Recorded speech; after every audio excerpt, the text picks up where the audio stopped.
Bismillahirrahmanirrahim. Assalamualaikum warahmatullahi wabarakatuh.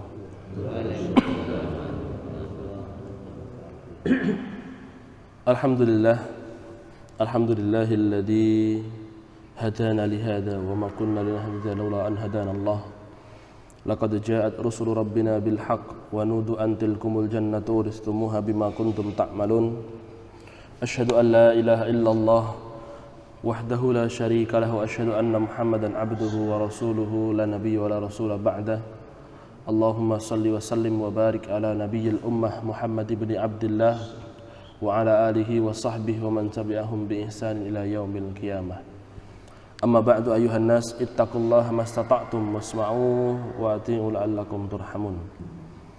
Bapak Ibu hadirin jamaah yang dirahmati oleh Allah Subhanahu wa taala, puji syukur patut kita haturkan dan senantiasa kita tingkatkan kehadirat Allah Subhanahu wa taala.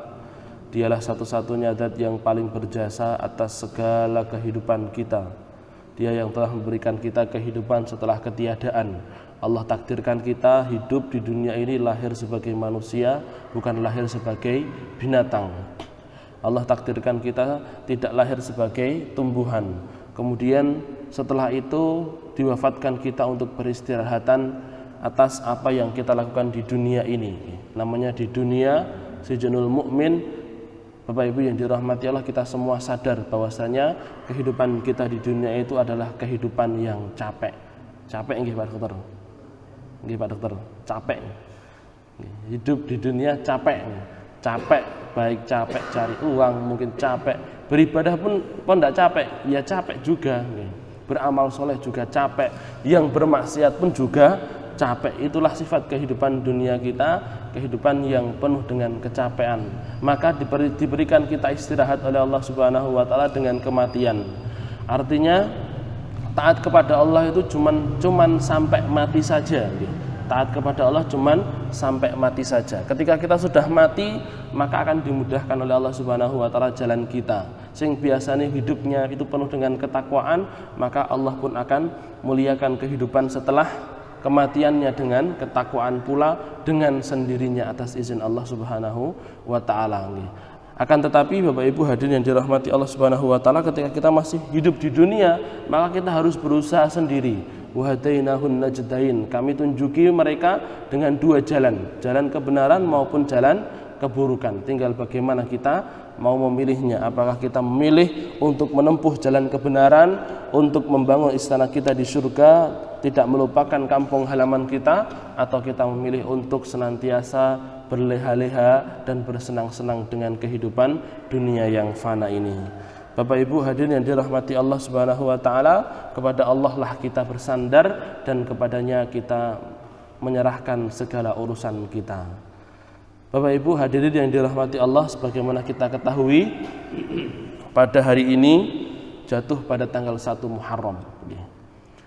Di mana mungkin kalau membuat nenten corona tadi malam lek teng Solo enten kirapan. Mbah Kiai Slamet nih. Kiai Slamet digiring dari alun-alun utara, dari alun-alun selatan balik nanti sampai ke alun-alun selatan lagi. Untuk apa? Biar netong sembarangan. Nah nanti letong ini ku digawe rebutan, bahkan ada yang datang dari Ponorogo, bahkan ada yang datang dari Banyuwangi. Ada kokono guru arep golek letong, Pak. Masyaallah. Nggih. Bulan Muharram. Bulan yang kata Rasulullah sallallahu alaihi wasallam itu Syahrullahil Muharram. Beliau mengatakan afdhalus siyam ba'da Ramadan Syahrullahil Muharram, dalam riwayat Imam Muslim. Puasa terbaik setelah bulan Ramadan itu adalah puasa di bulan Muharram. Kenapa kok Rasul mengatakan bulan Allah Muharram? Ya. Kenapa kok Muharram dinamai sebagai bulan Allah? Karena memang dulu Pak di Arab Jahiliyah itu namanya Safar Awal. Kan ada Rabiul Awal, Rabiul Akhir, Jumadil Awal, Jumadil Akhir. Saking terbatasnya manusia, goleki jeneng niku 10 angeliram. Jadi enek Rabiul Awal, ada Rabiul Akhir. Tidak kemudian misalkan yang satu apa, yang satu Rabi gitu saja. Nah, begitu pula dengan Safar. Orang Arab dulu menamai dengan Safar Awal Pak Muharram ini. Ya, kemudian yang kedua Sofar ya, bukan Safar. Sofar Awal dan Sofar Sani. Ketika Rasulullah SAW beliau diutus jadi nabi, maka beliau umumkan bahwasanya bulan ini dinamai langsung oleh Allah Subhanahu wa taala dengan bulan Muharram. Itulah kenapa beliau mengatakan bulan ini adalah bulan Allah Muharram, Syahrullahil Muharram, karena dinamai langsung oleh Allah Subhanahu wa taala. Kenapa kok dinamai sebagai Muharram ya? Bapak Ibu hadirin yang dirahmati Allah, karena pada bulan ini Allah Subhanahu wa taala ingin menekankan kepada kita bahwasanya keharaman yang harus kita jauhi di bulan-bulan yang lainnya itu lebih ditekankan, harus kita lebih jauhi di bulan ini. Begitulah kenapa Rasulullah SAW mengabarkan kepada kita pertolongan yang diberikan oleh Allah Subhanahu wa taala di tanggal 10. Kita kenal dengan Asyura. Makanya orang Jawa ngarani bulan ini bulan Suro. Asyura nek asing angel, Suro ngono wae. Kelingane di Suro nih gitu kan. Nah, kenapa dinamakan sebagai Sura? Yaitu karena ada puasa Asyura. Nah, pada tanggal 10 ini Rasulullah SAW mengatakan disitulah Allah Subhanahu wa taala menyelamatkan Nabi Musa dari kejarannya Fir'aun. Disitulah Allah Subhanahu wa taala menyelamatkan Nabi Nuh. Artinya Bapak Ibu yang dirahmati Allah, dua kejadian ini saja yang Rasul beritakan kepada kita bahwasanya pertolongan Allah itu terjadi di bulan Muharram yang diberikan kepada Nabi Ibrahim, yang diberikan kepada Nabi Musa, dan diberikan kepada Nabi Nuh. Sebagian ulama mengatakan bukan hanya pertolongan Allah kepada dua nabi itu, tapi nabi-nabi yang lainnya, seperti diangkatnya Nabi Isa, seperti kemudian diselamatkannya Nabi Ibrahim dari luapan dari bakaran api. Itu juga di bulan Muharram kata sebagian para ulama.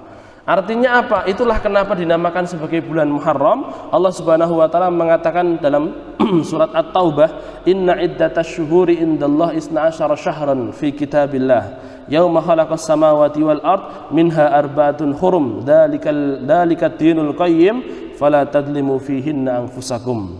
Sesungguhnya bilangan bulan-bulan di hadapan Allah itu ada 12, sudah ditetapkan oleh Allah Subhanahu wa taala. Dalam kitab Allah ada 12 hari di mana Allah Subhanahu wa taala sejak hari di mana Allah Subhanahu wa taala menciptakan langit dan bumi. Di antara 4 bulan itu di antara 12 bulan ada 4 bulan yang haram. Itulah agama yang lurus, maka jangan kalian mendolimi diri-diri kalian pada bulan-bulan tersebut. Ada penekanan dari Allah Subhanahu wa taala untuk 4 bulan haram kita tidak diperbolehkan atau lebih berhati-hati menjauhi kemaksiatan-kemaksiatan. Karena apa? Karena banyak penumpasan yang dilakukan oleh Allah Subhanahu wa taala terhadap orang-orang zalim di bulan Muharram dari sejarah-sejarah para nabi dulu. Maka Bapak Ibu hadirin yang dirahmati Allah, itulah kenapa baginda Rasulullah SAW menganjurkan kita untuk puasa di bulan Muharram. Tidak ada bilangan-bilangan tertentu kecuali 2 bilangan saja, tanggal 9 dan tanggal 10. Awalnya Rasulullah SAW beliau sampai di Madinah, ternyata mendengar bahwasanya orang-orang Yahudi mereka berpuasa di tanggal 10 bulan Muharram. Kita kenal dengan Asyura. Kenapa kok mereka berpuasa di hari itu? Karena Nabi Musa diselamatkan, maka mereka bersyukur dengan itu. Maka Bapak Ibu yang dirahmati Allah Subhanahu wa taala, Allah pun perintahkan kepada Nabi Muhammad SAW untuk puasa di bulan itu karena beliau lebih berhak untuk berpuasa di hari itu daripada orang-orang Yahudi. Dan karena orang-orang Yahudi puasa di hari itu, Rasulullah SAW beliau mengetahuinya, maka beliau ingin menyelisih perbuatan orang Yahudi di tahun akhir. Tahun akhir sebelum beliau wafat, beliau mengatakan kepada para sahabat, nanti dalam riwayat Imam Muslim, idza aqbalna sanatal atiyah, kalau kita sudah sampai di tahun mendatang, maka kita akan puasa di tanggal yang ke-9 untuk menyelisihi orang Yahudi. Dan puasa itu ternyata di tanggal 9 tidak dilakukan oleh Rasulullah SAW karena beliau wafat duluan sebelum tanggal 9 Muharram. Bapak Ibu yang dirahmati Allah Subhanahu wa taala, karena Rasul sudah menyampaikan kepada para sahabat, makanya kemudian para ulama menetapkan tanggal 9 sebagai tanggal kita dianjurkan untuk berpuasa menyelisihi tanggal 10 puasanya orang Yahudi. Jadi tanggal 9 plus tanggal 10. Sebagian ulama mengatakan karena belum dilakukan Nabi, maka kalau misalkan tanggal 9 tidak bisa, maka tanggal 10 dan tanggal 11. Okay. Apa ganjarannya? Rasulullah SAW mengatakan yukaffir sanatal ma'adiyah, ya, akan menghapuskan dosa pada satu tahun sebelumnya yang pernah kita lakukan. Kalau kemarin di hari Arafah Allah Subhanahu wa taala menjanjikan pengampunan dosa pada tahun setelahnya dan tahun sebelumnya, satu tahun sebelumnya dan satu tahun setelahnya. Maka ini di puasa Asyura Rasulullah SAW menjanjikan tentunya dari Allah Subhanahu wa taala, Allah akan mengampuni pada satu tahun sebelumnya. Dosa yang kita lakukan satu tahun sebelumnya akan diampuni oleh Allah Subhanahu wa taala. Nyapa kok dadak debel-debel. Kan sudah ada Asyura. Asyura otomatis dosa kita yang lalu dihapuskan. Dosa kita yang akan datang durung nglakoni dosa Pak wis dihapuskan. Masyaallah. Saking rahmatnya Allah Subhanahu wa taala kepada umat ini. Itulah kenapa Rasulullah SAW itu dikatakan oleh Allah Subhanahu wa taala sebagai rahmatan lil alamin. Sebagai rahmat untuk semesta alam. Rahmat untuk orang-orang yang kafir, orang-orang yang mendurhakai Allah, gara-gara dia statusnya itu umatnya Rasul, maka tidak langsung diadab oleh Allah Subhanahu wa taala. Rahmat bagi orang-orang yang beriman, gara-gara dia itu statusnya umatnya Rasul, maka didahulukan masuk surga, ditangguhkan siksanya dan lain sebagainya, keistimewaan yang diberikan oleh Allah Subhanahu wa taala untuk umat ini, umat Rasulullah sallallahu alaihi wasallam. Nah, Bapak Ibu yang dirahmati Allah Subhanahu wa taala, kenapa kok tidak debel-debel? Kenapa kok sudah dihapuskan lagi? Ada Asyura. Terus di situ kemudian ada bulan Ramadan. Kenapa kok double-double? Di situ juga sudah ada sholat 5 waktu. Rasulullah mengatakan sholat 5 waktu, satu sholat dengan sholat yang lainnya ada kafarah dosa. Satu Jumat dengan Jumat yang lain ada kafarah dosa. Masih nanti satu Ramadan dengan Ramadan lain ada kafarah dosa. Masih ada nanti puasa Arafah, masih ada puasa Asyura. Kenapa kok double-double? Allah Subhanahu wa taala memberikan kepada kita. Sekali lagi itu rahmat dari Allah Subhanahu wa taala. Allah itu tidak punya keinginan buruk pada seorang hamba. Allah tidak punya keinginan buruk pada seorang hamba. Sebagaimana Rasulullah SAW mengatakan ketika ada seorang sahabat, ketika para sahabat selesai perang Pak, terus kemudian ada ibu-ibu, ada seorang ibu-ibu, dia nangis kejer Pak. Kenapa? Cari bayinya. Ternyata ketika peperangan terjadi, ibu-ibu ini dari musuh Pak. Ya, ketika peperangan terjadi, ternyata si ibu ini terpisah dari bayinya karena berkecamuknya perang. Maka Rasulullah SAW perintahkan kepada seluruh sahabat, cari bayinya. Allah Subhanahu wa taala melarang kita untuk mengganggu para kaum wanita dan anak-anak kecil ketika berperang. Ganggu aja tidak boleh, apalagi kalau sampai membunuh. Maka yang dinamakan bom bunuh diri itu tidak ada dalam Islam, tidak ada. Itu bukan ajaran Islam, dan tidak ada seorang ulama yang kemudian mengatakan bom bunuh diri nenggon gedung, nenggon di gereja atau di hotel kan, itu merupakan bagian dari ajaran Islam, tidak ada. Ya. Bapak Ibu yang dirahmati Allah Subhanahu wa taala, maka para sahabat nyari Pak, mana anaknya? Ketemu akhirnya, bayinya ini ketemu Pak. Kemudian diberikan kepada si ibu, maka si ibu saking senengnya Pak, beliau ciumi si bayi ini, diambungi terus, langsung kemudian disusui. Ketika Rasulullah SAW melihat hal itu, beliau mengatakan kepada para sahabatnya, apakah kalian menyangka, bagaimana pendapat kalian? Tega pora, lek simbo ini nyemplung nih anak ini geni. Maka para sahabat sontak mengatakan, tidak mungkin ya Rasul, wong kelangan bayi ewe kaya ngene ketemu seweneng minta ampun, tidak mungkin dia mau nyemplung nih bayinya di api. Maka Rasul mengatakan, begitu pula dengan Allah Subhanahu wa taala, sesungguhnya Allah lebih belas kasih kepada kalian umatnya, kepada para hamba-hambanya daripada seorang ibu kepada bayinya. Bapak Ibu yang dirahmati Allah Subhanahu wa taala, Allah Subhanahu wa taala memberikan kafarah begitu banyak. Ya. Allah Subhanahu wa taala menetapkan satu kebaikan dibalas dengan 10 kebaikan. Satu dosa hanya ditulis dengan 1 dosa. Makanya Rasul mengatakan, sungguh celaka ketika nanti ternyata ada orang yang ditimbang amal soleh dan amal buruknya jauh lebih banyak daripada amal solehnya. Wong amal buruk 1 aja dibalas dengan 1, tapi amal kebaikan 1 dibalas dengan 10. Kok sampai sing elek iki jomplang? Berarti wis kebangetan. Berarti 1 kali dia berbuat baik dibalas dengan 10 kali dia berbuat jahat, saking akeh. Jadi Bapak Ibu hadirin dirahmati Allah Subhanahu wa taala, itu anjuran-anjuran yang disampaikan oleh baginda Rasulullah SAW tentang bulan Muharram, bahwasanya kita dianjurkan untuk berpuasa.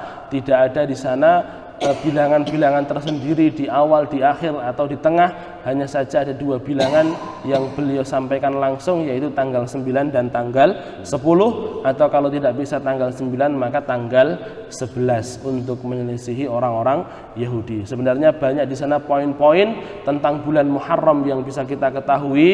Sekali lagi, mari kita berhati-hati, lebih berhati-hati lagi untuk tidak menerjang aturan-aturan Allah Subhanahu wa taala, lebih bersemangat lagi untuk menjalankan perintah Allah Subhanahu wa taala di bulan-bulan haram ini, bulan-bulan di mana Allah Subhanahu wa taala memberikan ancaman lebih kepada orang-orang yang mereka itu menerjang aturannya dengan sengaja di bulan haram, dan Allah menjanjikan pahala yang lebih bagi mereka-mereka yang mau menunaikan ibadah dan kewajiban Allah Subhanahu wa taala di bulan-bulan ini. Semoga Allah Subhanahu wa taala memberikan kita keistiqomahan untuk menjalankan agamanya, memberikan kita pertolongan untuk menjalankan syariat-syariat Allah Subhanahu wa taala, menghilangkan musibah-musibah yang menimpa kita, cobaan-cobaan yang menimpa kita maupun orang-orang kaum muslimin yang lainnya yang ada di muka bumi, sehingga Allah Subhanahu wa taala pun berkenan untuk menutup usia kita dengan husnul khatimah.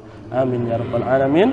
Rabbana taqabbal minna innaka antas samiul alim wa tub alaina innaka antat tawwabur rahim. Walhamdulillahirabbil alamin. Assalamualaikum warahmatullahi wabarakatuh.